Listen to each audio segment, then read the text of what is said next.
What's up, girls and boys? What's up, internet? I am Bianca, and as promised, here is the Fort Gardhart video for Fantasy Life I, the girl who steals time. Now, if you've been following along our Ginormosia video guide series, then you'd know there is one final location that we have not tackled in those videos. And that place is the ominous castle looming over West Great Gut, Fort Gardhart. Fort Gardhart is actually a place in the game that you cannot visit no matter what until the events in Chapter 7, where a lot of key plot points in the game are revealed and have rolled on, and you are given the task of crafting the interfere gear. During one of the cutscenes, Rem will sense an aura from the feather you've picked up at the beginning of the chapter,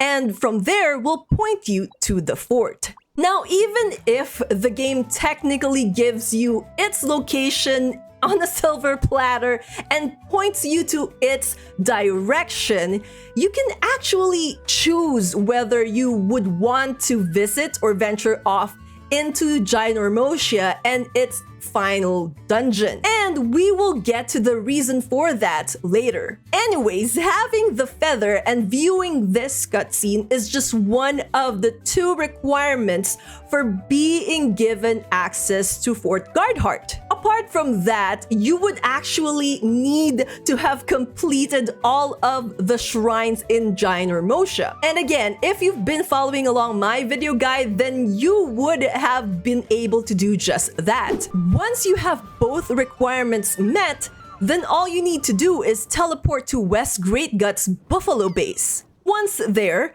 the game will play a short cutscene informing you that something has changed in the castle in Ginormosia and that you should head there. Heed those words and head north to Fort Gardhart itself. Walk towards the barrier and press the confirm button, and the game will tell you that the crow's feather is reacting to something. This will lead to the barrier falling down and you finally being allowed in. Fort Gardhart as a dungeon doesn't really have a confusing layout that would leave you lost or baffled as to where to go next. Add to the fact that you do have a map for this makes venturing inside easier. That being said, you should know that the enemies here are pretty strong. Though the mobs themselves are around level 35, the numerous bosses here are around level 60. For enemies, you will find shadow versions of them here, from shadow wolves, shadow spookies, and shadow caroties.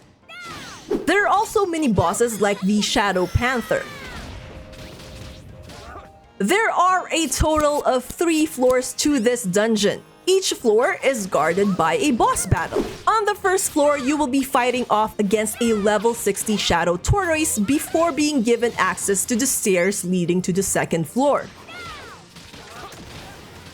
On the second floor, a level 60 shadow carotella will be waiting for you before the stairs leading to the third floor. And on the third floor, a level 60 shadow behemoth awaits. Treasure-wise, each floor has something for you to pick up. On the first floor, the upper eastern room has a chest that contains a hero applic. The third room in the middle, with the Shadow Panther mini-boss, has a chest with a princess applic in it. And the lower western room has your first recipe in the area, an Inferno Gauntlets recipe. On the second floor, the lone western room, where another Shadow Panther mini-boss is located, has the final legendary recipe in the game, the Great Sword of Time. Meanwhile, the first room to the east will have a chest containing the second Inferno recipe, Inferno Cuirass. The room to the north of that, with the multiple gears blocking the way and creating some sort of maze, also has another chest with another part of the Inferno armor recipe set, which is the leggings. but you would have to deal with the enemies there before you can find it by the northeastern nook of that room. And lastly, the fourth room on the east will also have a chest with the recipe for the Inferno boots sitting on the eastern circular platform of that area. The third floor is the most straightforward one of the three, with the chest there being nigh impossible to miss, as they are all on the first room you enter. The left chest houses 3 high energy powders. The middle one carries 3 max heal dusts, and the right one has the final piece of the Inferno armor set recipe, the Inferno helm. This room actually made me feel like it's a proper pre-boss room, considering this game just gave us 3 high-level healing items. So it made me choose the easier way of defeating the upcoming boss, which was switching from the mercenary life that I was trying to raise the level of to the magician life, since it has the healing support spell, which I knew would be useful, plus the fact that it is a range class, which made me relatively safe from the behemoth's attacks. So if you're having troubles with this, then just consider switching to a ranged class, particularly the magician's class.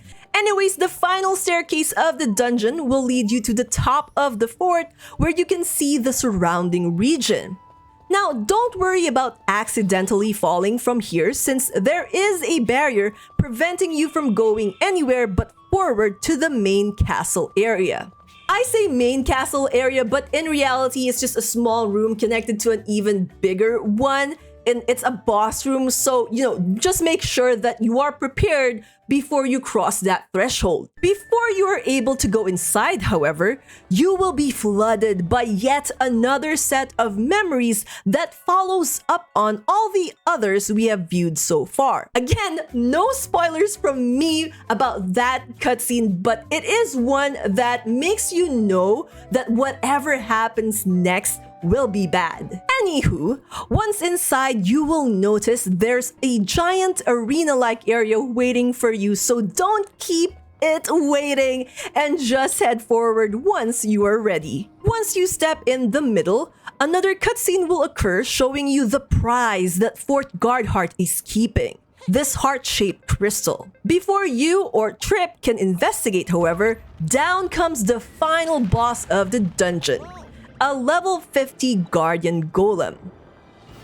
which, if I am being honest, feels like a downgrade in difficulty compared to the Shadow Behemoth that we just fought a floor earlier. And it's especially easy if you are using one of the 2 ranged combat lives, the Archer or the Magician, against it. I still went with the Magician since it has the healing spell with it, which, if you have enough stamina going into this fight, would save you from using one of your healing items. The Guardian Golem does have, from my own fight with it, 2 attacks you should be wary of apart from its basic stomp attack 1. The first is a shockwave kind of attack that it does after taking a jump back. Whoever gets hit by this wave gets paralyzed for a bit, so be careful with that. The second is an AoE attack where it will jump off the ground and slam back down with its belly. So take that moment when it charges to charge your own attack or heal, depending on what the situation calls. Get its health low enough, and like all the bosses in this game, it will get into its heated phase. Once it has entered the heated phase, it will add one more AoE attack to its arsenal. It's a powerful slam where the AoE's effect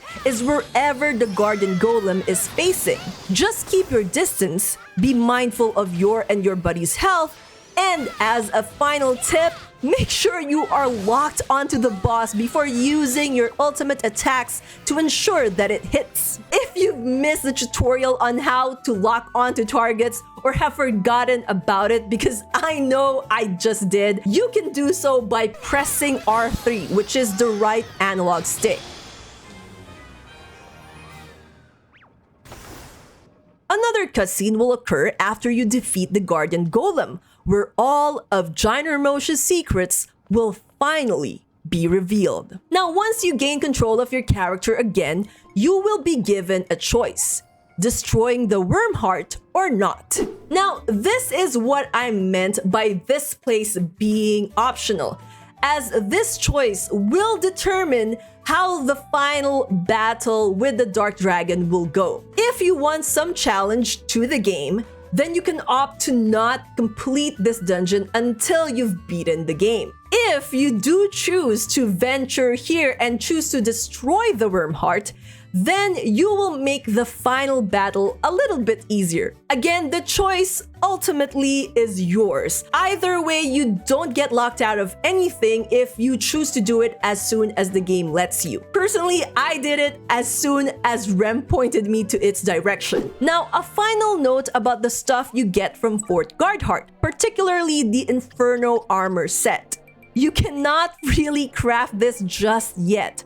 Not because they are high-ranking or anything like that, but because there are some materials, particularly the magic ingot and the smoldering fang, that you possibly don't have yet if you decide to go and complete the dungeon from the get-go. The smoldering fang, for instance, is a material you can get from monsters once you've leveled up Moltana Waste to rank 5, which was one of the reasons why throughout this entire video guide regarding Ginormosia, I kept telling you guys at the end to rank up your regions and also to do as many area challenges as you can. So yeah, even though we have uncovered all of the secrets of Ginormosia, we aren't exactly done with this place just yet. Anyways, that's it for today's video. I hope this entire Ginormosia series for Fantasy Life I, the girl who steals time, has been helpful to you guys. There are still about 2 or 3 more videos for this game that I want to share before I move on to the next game I want to make guides about. But for now, that is all the time we have for today. Thank you all for watching, and I'll see you all in the next video. Until then,